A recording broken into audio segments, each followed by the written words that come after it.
Got some great men here with me tonight. I have the spoken word extraordinaire, Mr. Dennis Spence. Yes, sir. Yes, sir. Yes. And also joining us at the table, running for city council for Dover, Delaware, Mr. Andre Bogarty.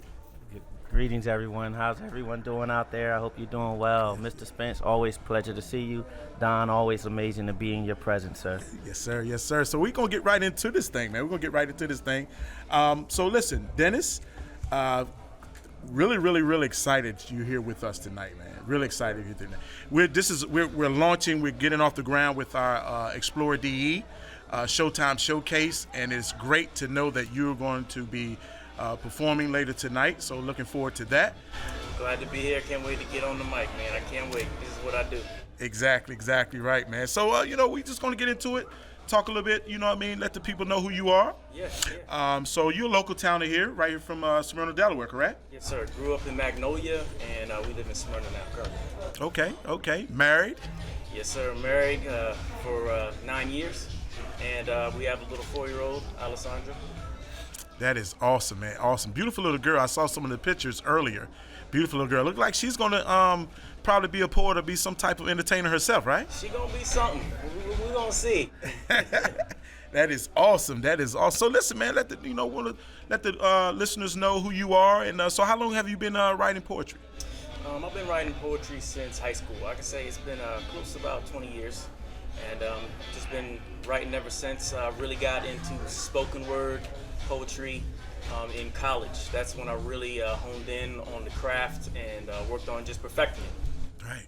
That is awesome. That's awesome. When I think of poetry, and I have another question I'm going to ask you later about poetry, but when I think of poetry, us as, brothers, at the end of the day, the one movie that stand out, of course, is Love Jones. That's got to be one of your favorite movies, right? Yes, sir. Always. Yeah?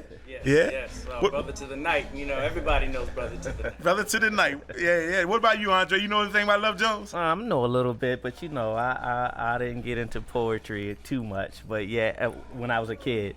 But I definitely love it now, and I heard Dennis speak, share his poetry before. And man, it's always amazing. I'm just in awe of how he put words together like that. Yeah. Awesome. I don't have that extensive vocabulary like he has. I like how you said it. You said extensive vocabulary. But trust me, as a politician, and I've heard you do some speeches, and also, now you got to get the gab as well. Indeed. So they say. No doubt. Yeah. I do have a question for you, Dennis. We know about poetry, and then we always hear the term spoken word. I've always been curious about that. Is there a difference? And if it is, what's the difference?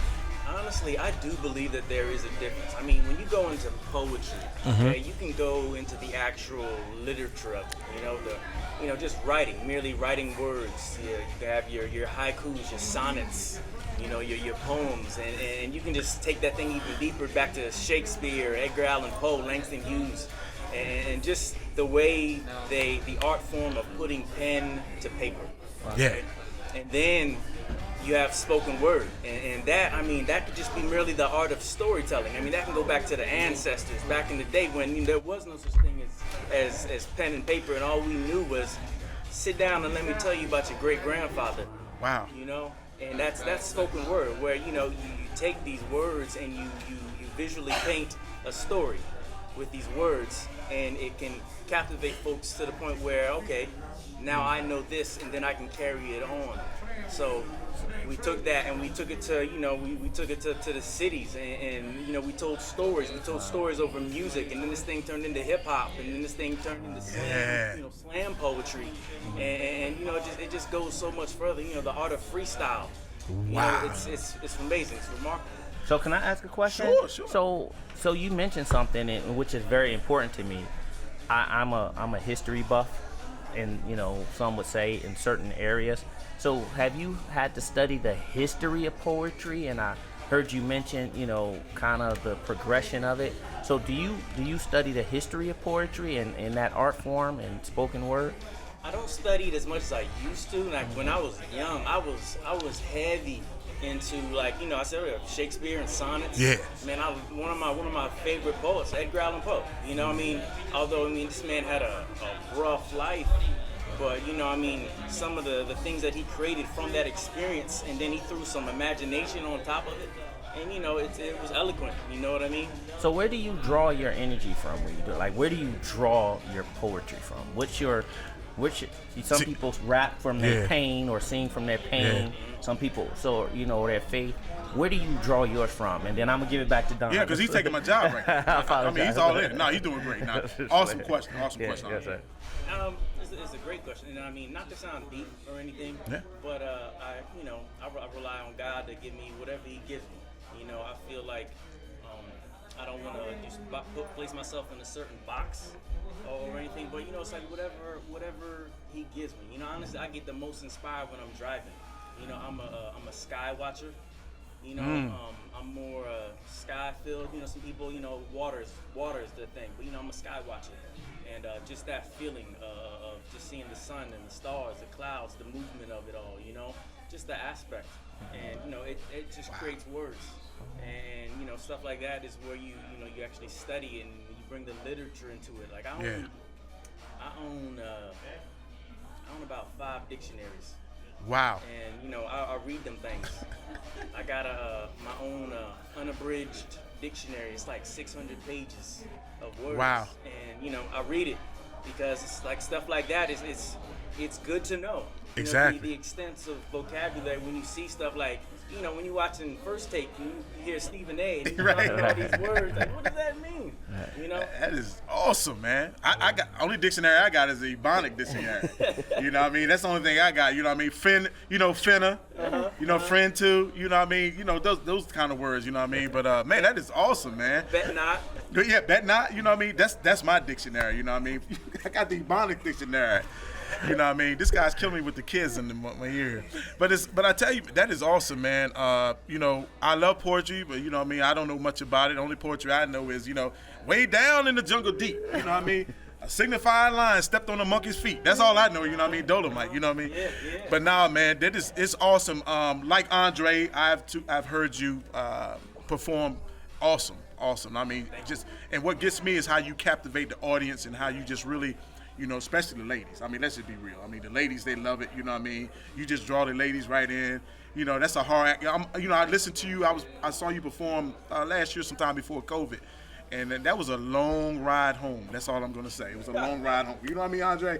But I tell you, I do have another question. I'm learning something there. That was a great history lesson that you gave me on spoken word versus poetry. I thought that was you did a great job with that. My question also is, where did the snapping fingers come from? Wow. Where did that come from? When you go to poetry lounges or whatever, it's like if you clap, that's like taboo. You know what I mean? It's like taboo. So where did that come from?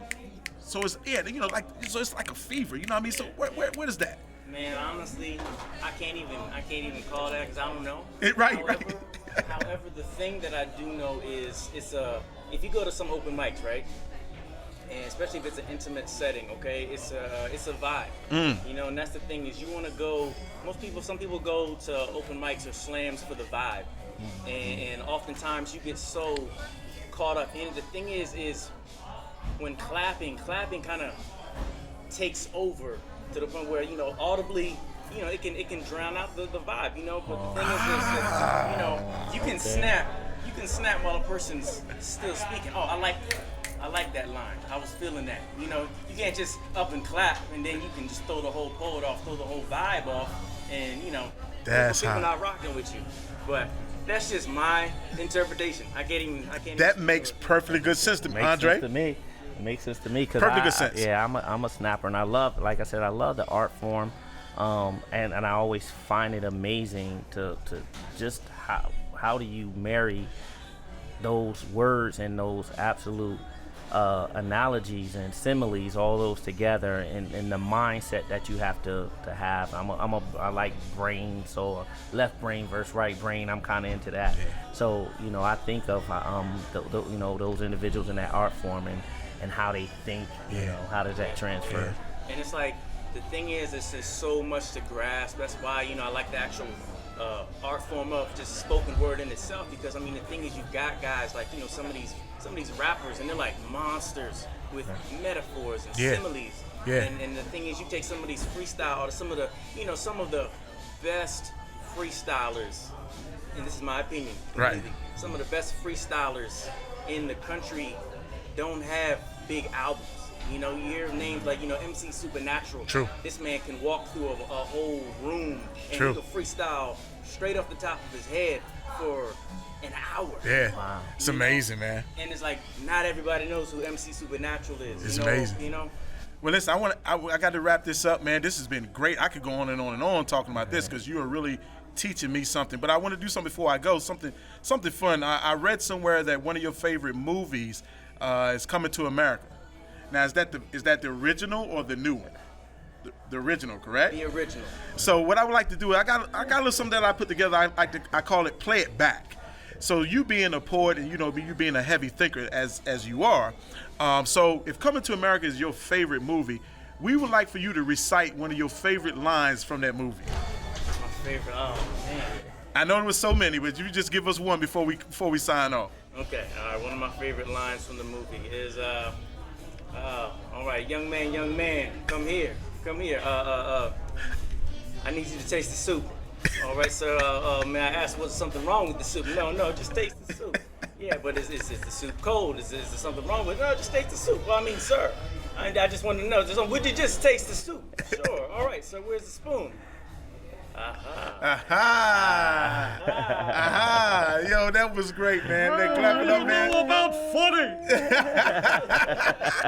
That was one of our producers come chiming in, man. This guy's crazy. Listen, man, this has been great. Thank you so much, man, for joining us on Explorer DE. Listen, y'all clap it up for my main man, Dennis Spence. We gotta snap it up. We gotta snap it up. Yeah. You know that. Snap it up for my up. main man, Dennis Spence. Thank you so much, man, for being with us on Explorer DE Showtime Showcase with your homeboy Dream. Thank you very much, Dennis. God bless you, man. Take care. And we're out.